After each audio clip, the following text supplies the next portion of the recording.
Welcome to the Signature Motors podcast. My name is Duane and I'm your sales manager. People don't really always see what's happening behind the scenes. Yes, keeping people motivated is a challenge. There's a lot of cars available and only so many clients. Every deal needs a different approach. We need to make it work. People think, it's a nice job. You just sit, customer walking, you sell a car. And it's not that easy. It's not that easy. There's a lot of things that's happened behind the scene. Welcome to the Signature Motors podcast. My name is Duane and I'm your sales manager. I'm here with Wilfred and we are here to discuss a few things. First on the list, why everything on the floor is not profit, why there is hidden costs and what those could be. Would you like to elaborate on that? Yeah, Duane, I think it's people don't really always see what's happening behind the scenes. We got cars, we put them through the workshops, we clean them, valet them, put them on the floor, and 2 days later, the car doesn't want to start. And especially in winter times, you replace a lot of batteries. Yes. I always say a car that doesn't drive, that stand on the floor, stand and break down. And that's what happened. And that's a challenges for us to start cars properly. I think it's a perception that people think if you start your car, let it idle for 5 minutes, your battery is charged. Doesn't happen like that. You need to drive a car properly. You need to move the floor properly. So there's a lot of hidden costs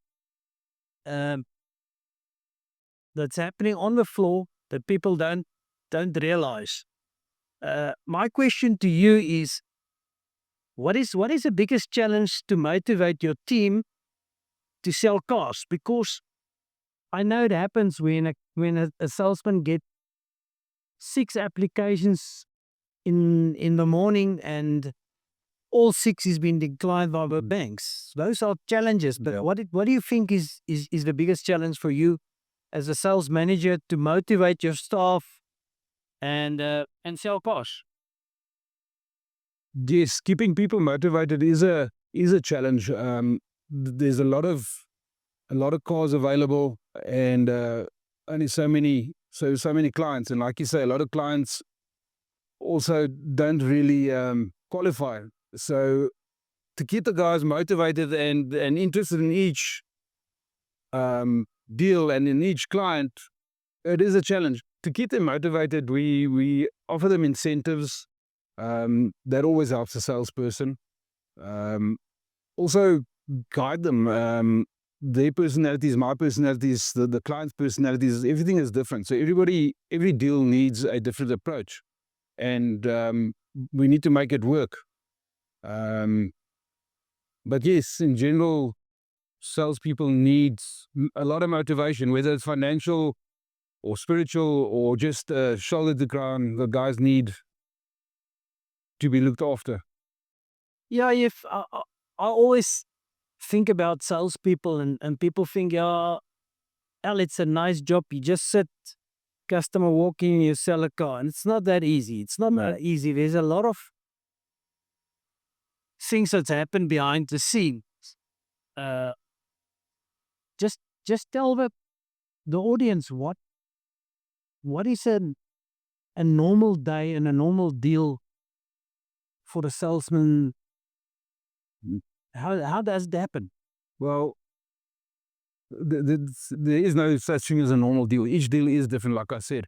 You got to also, every deal you got to take as a fresh deal. So you've had your 6 declines for the morning, but you can't let that get you down. So every customer that walks through the door is like it's a new customer for the day. Is you fresh, you smile, you make them feel welcome, you make them feel comfortable, you assess their needs, you try and guide the client to what vehicle you think would suit them by listening to their needs. So getting a customer into a car is not a case of, like you say, just sitting back. Customer walks in and he takes a car. There's a lot of work that goes with that. You got to see what can the client afford. If he's got 5 kids, he can't buy a 2-door car. There's a lot of work that goes into selling a car. then once the customer is happy with the car, then you got to get him happy with the actual finance part of it. Then you got to work on that. You got to make sure the customer can afford it. Can he also afford his maintenance afterwards? Can he afford his insurance?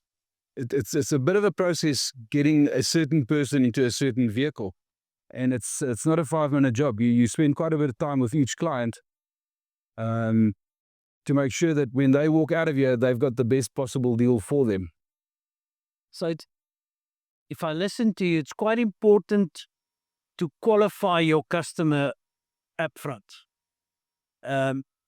Because if you don't do that, you waste his time and you waste your time. So Yeah. it's quite important to qualify your customer. What does it mean? What does it mean to qualify a customer? Well, to qualify a customer, first things first, you got to find out whether they are blacklisted, if they are buying cash, if they are financing, being blacklisted, or having financial issues in the past that's going to make life difficult for them. You got to be aware of that. You got to understand what sort of salary the client has got. Does he have a deposit? Does he need a deposit? There's a lot of qualifying questions that you can ask to save a lot of time going forward. Does a customer think he's going to buy a 400,000 Rand car for 4,000 Rand a month? Then he's not going to come right. You got to ask all the questions to make sure that you can go forward as smoothly as possible without wasting time. And I presume it's also a problem sometimes when a customer want to trade something in. His car value is 200,000, but he owe 300,000. So that's probably a challenge for. That's definitely a challenge as well. A lot of clients buy a car and 6 months later he wants to trade it in. And when that car's on finance, your finance costs and stuff haven't even been touched yet. You are nowhere close to getting for your car what you owe on it. And a lot of guys make the mistake of buying the wrong car and then they try and get out of it. And it's a difficult situation to be in. That's also part of qualifying. If the customer's trade-in is not worth what his settlement is, it's also a challenge. It can be worked on, but a lot of the times it's just not doable. From my side, you've mentioned in the past in our meetings about the formula for the road to a sale. There's been formulas put together and there's been seminars and advice been given. Do you want to tell us a bit about that? Yeah, I think I'm being taught the road to a sale is from where you start with a customer until you do the delivery. And that's exactly what you said now. If you don't meet and greet is where it starts. Qualification is where it starts. Then you need to do what we call a 6-point sale, a walk around the car, show the customer.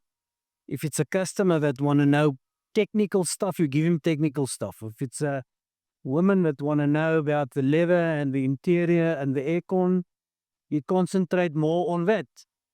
So there's a lot of issues, but the road to a sale happen with every deal. If you start with closing the deal, you're probably going to lose the deal. You need to start with a meet and greet, sell yourself, qualify your customer, demo the car, do your 6-point sale, do the finance, and then afterwards, the delivery is just the cherry on the cake. And then even from there onwards, I mean, the after sale service, you need that client to be your customer or your advertisement going forward. So look after your clients even after the delivery, and they will bring you clients back in return. Absolutely. I've said it before. It's cheaper to look after existing customer than to get a new customer. Definitely. I think something that many people out there want to know is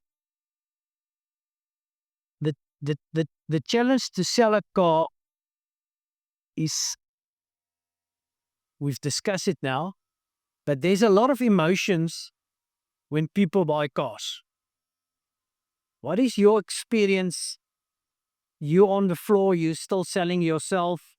What is your experience on that issue? It definitely is emotional. I always have the saying of I'd like to put your dream in your driveway. So for a lot of people buying cars, it's a dream come true. It's a big buying a car is a big event in your life. There's a lot of emotions involved. Some people buy with their heart, some people buy with their heads. Some guys want to buy a red 2-door car, and that's all he wants, no matter what the fuel economy is or what it's going to cost him. Other people buy by doing the maths and make sure they can afford it, and they'll take whatever they can get.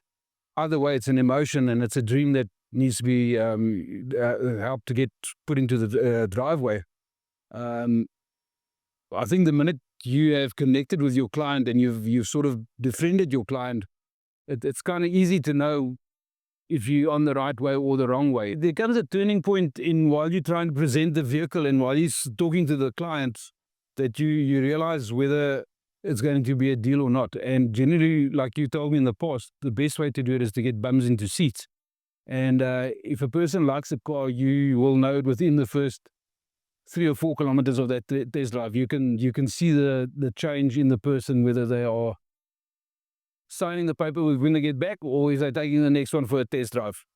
There's a noticeable change in the person. Okay, Duane, this question is probably a difficult question, but did your integrity ever cost you a deal? It is a difficult question. It could be career limiting, I suppose. I had people wanting to buy a certain car that I knew wouldn't work for them, where the car could have ended up costing them certain time or whatever. There could have been breakdowns and stuff, and the person driving it wouldn't have been able to manage that. It didn't cost me a deal. It just cost me not selling that car, and that's when upsell comes into the picture, and then you sell them into the right car. So I wouldn't say it's cost me a deal. I just didn't necessarily sell the particular car to that person. So what you actually meant is sometimes you need to tell a customer, sir or madam, Yeah, this is not the right car for you. 100%. And that's when 35 years of experience in sales, people have got to trust you at the end of the day. They've got to be comfortable enough to know that your advice needs to be adhered to. And that has happened more than once. So if you don't do that, in 3 months or 6 months' time, he's going to be upset with you. Yes. And he will probably never buy from you again. Exactly. So integrity is probably a main part of sales. Definitely. Definitely. I always like to think as well that if I've sold this car, will I be able to sleep tonight? And I try and make sure that I get enough sleep. So Wilfred, from our side or from my side, by the time a client gets to your office, their emotions and their personalities have changed quite a bit from when we started dealing with them. How do you deal with the clients and their emotions by the time they get to you? Yeah, it's sometimes it's difficult, but I normally let the oak speak. Speak your heart out, listen to the oak, because we tend as salespeople, because I'm also a salesman, we tend as salespeople to take charge and talk too much. So I sometimes just sit down, listen to the oak, and I've apologized more in my life than probably anybody else in this dealership. And apology costs you nothing. No. But I think to listen to a customer, let him speak his mind, and then you can respond. Then you can also discuss the problem probably more level-headed, and everybody is on the same level.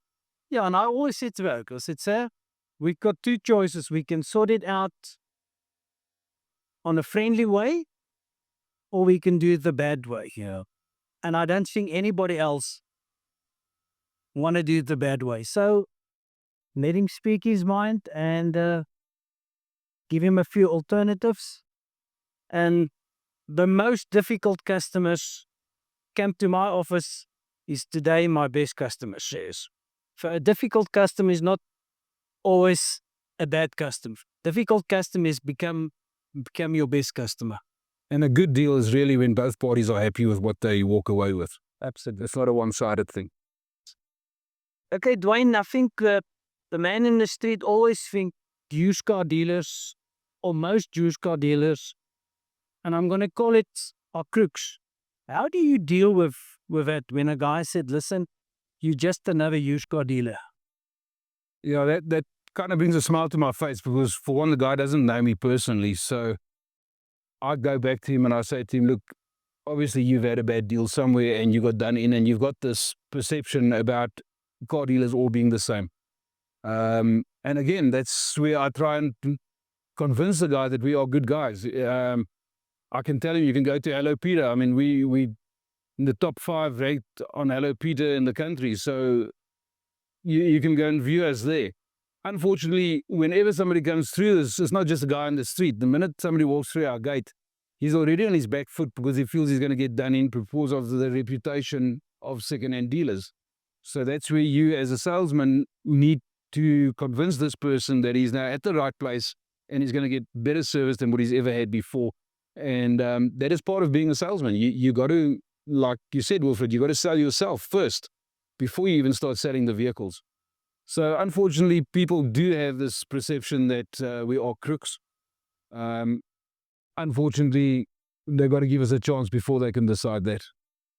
Okay, Duane, you deal with a lot of customers. Just give us a feedback or a funny story, a good story, anything you want to tell the people out there, what happened to you in the last 3 months. Well, yes, there's been quite a few situations, and most of them are sort of feel-good stories where somebody would come in and buy their first car, or a dad would buy his daughter her first car. And we've had a couple of emotional moments here where these kids get surprised by their parents, and there's balloons, and the kid didn't expect it at all. Those are amazing stories.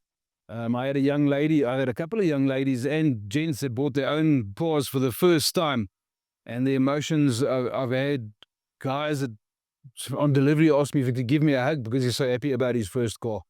So funny stories, not so much, but emotional stories, there's been a lot, and it happens monthly. It's a great feeling to get these people to where they want to be. Okay, guys, so this is where we are calling it a day. It would be great to hear from all of you. What was your first car? How long ago? And how did that go for you? And maybe even, do you still have it? Thanks.